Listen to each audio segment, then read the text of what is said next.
Hello everyone, welcome to our YouTube channel keep it simple.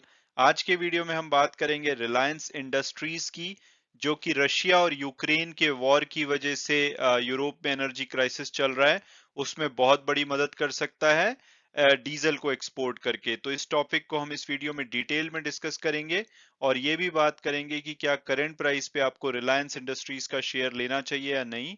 और आगे बढ़ने से पहले अगर आपने अभी तक चैनल को सब्सक्राइब नहीं किया है तो प्लीज सब्सक्राइब करके हमें मोटिवेट कीजिए।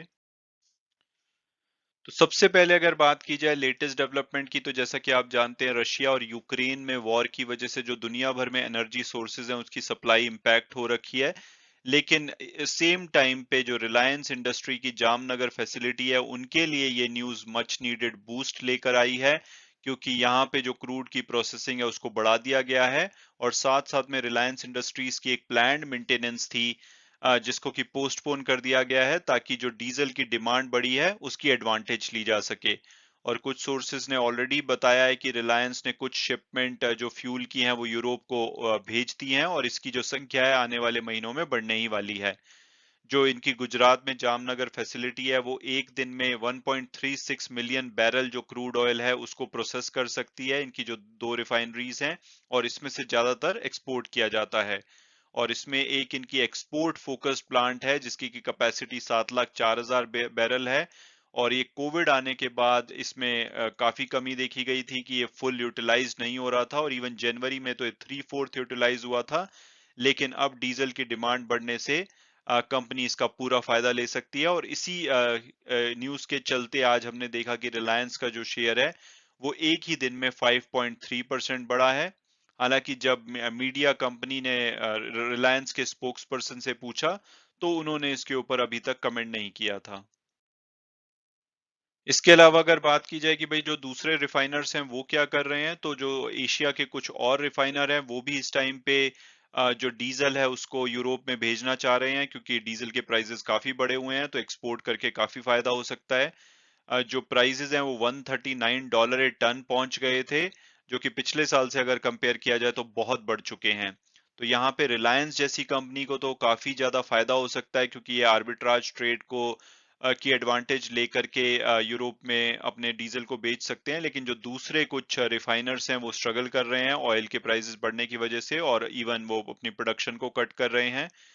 और रिलायंस की बात की जाए तो इन्होंने तो अपनी जो क्रूड प्रोसेसिंग यूनिट है जामनगर में उसकी मेंटेनेंस प्लान थी और 3 वीक्स के लिए इसको बंद किया जाना था, लेकिन इसको अब सितंबर के लिए पोस्टपोन कर दिया गया है। और इनकी जो एक्सपोर्ट फोकस्ड यूनिट है जामनगर में, ये जनवरी में 74.7% कैपेसिटी पे इसने काम किया है, जो इंडिया की ऑयल मिनिस्ट्री का डेटा है उसमें ये बताया गया है। तो अगर ये इसको फुल कैपेसिटी पे यूटिलाइज करते हैं तो ये काफी ज्यादा यूरोप को मदद कर सकते हैं और अपने अपने को भी फायदा पहुंचा सकते हैं, क्योंकि डीजल के प्राइसेस बढ़े हुए हैं। तो इसकी एडवांटेज ले सकते हैं। इसके अलावा जो नायरा एनर्जी है जिसमें कि रशिया की रॉसनेफ्ट ऑयल कंपनी का 49% स्टेक है, वो भी जामनगर एरिया में अपनी रिफाइनरी ऑपरेट करते हैं और फ्यूल को एक्सपोर्ट करते हैं। हालांकि जो इनका वॉल्यूम है वो रिलायंस के मुकाबले में काफी कम है।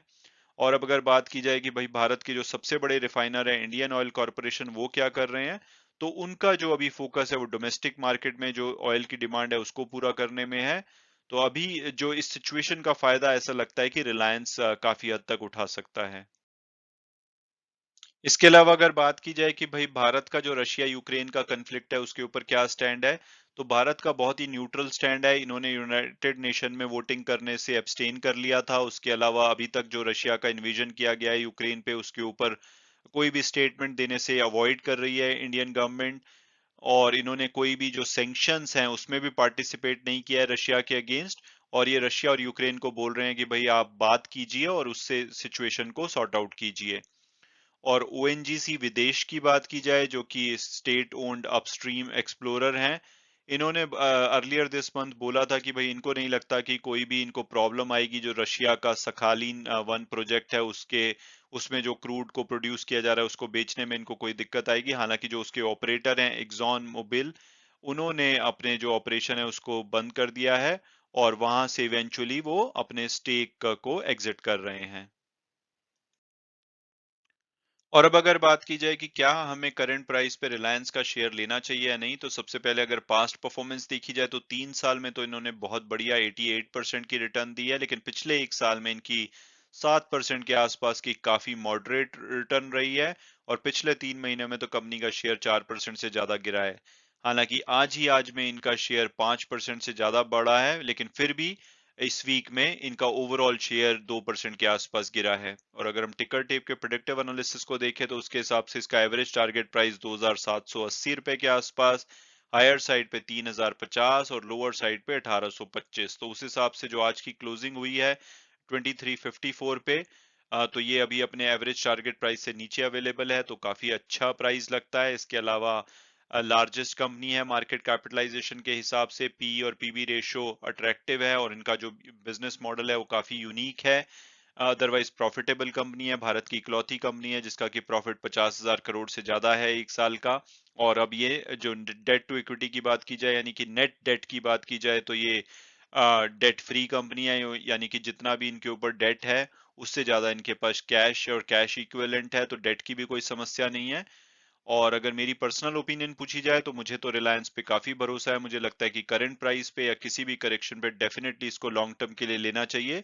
और उसके पीछे का अगर लॉजिक की बात की जाए तो ये रिफाइनिंग में नंबर 2 प्लेयर हैं और पेट्रोकेमिकल केमिकल में नंबर 1 प्लेयर हैं। जो इनका ऑयल टू केमिकल बिजनेस है वहां पे ये नंबर 1 और नंबर 2 पे हैं। इसके अलावा जियो में आप टेलीकम्युनिकेशन या होम ब्रॉडबैंड की बात कीजिए, मार्केट लीडर हैं। रिटेल में इन्होंने इतने एक्विजिशन किए हैं, ये रिटेल कैटेगरी में भी जो रिलायंस रिटेल है वो नंबर 1 है अपने एरिया में। और अब जो ये ग्रीन एनर्जी पे जो फोकस कर रहे हैं आने वाले 10 साल में, ये 75 बिलियन वहां पे खर्चने वाले हैं, अगले 3 साल में 10 बिलियन।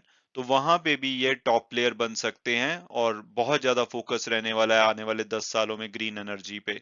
तो मुझे लगता है कि कंपनी के बिजनेसेस बहुत ही बढ़िया हैं और सभी जगह पे इनकी जो मार्केट पोजीशन है बहुत ही स्ट्रांग है। तो आने वाले टाइम में इस कंपनी का शेयर काफी अच्छी रिटर्न आपको दे सकता है। हालांकि वीडियो क्लोज करने से पहले मैं हमेशा की तरह डिस्क्लेमर दूंगा कि जो भी व्यूज हैं वो मेरे पर्सनल है। अगर आप इसमें इन्वेस्ट करना चाहते हैं तो अपनी फर्दर रिसर्च कीजिए, उसके बाद अगर आपको ठीक लगता है तभी आप उसमें इन्वेस्ट कीजिए। Thanks so much for watching the video and God bless you all.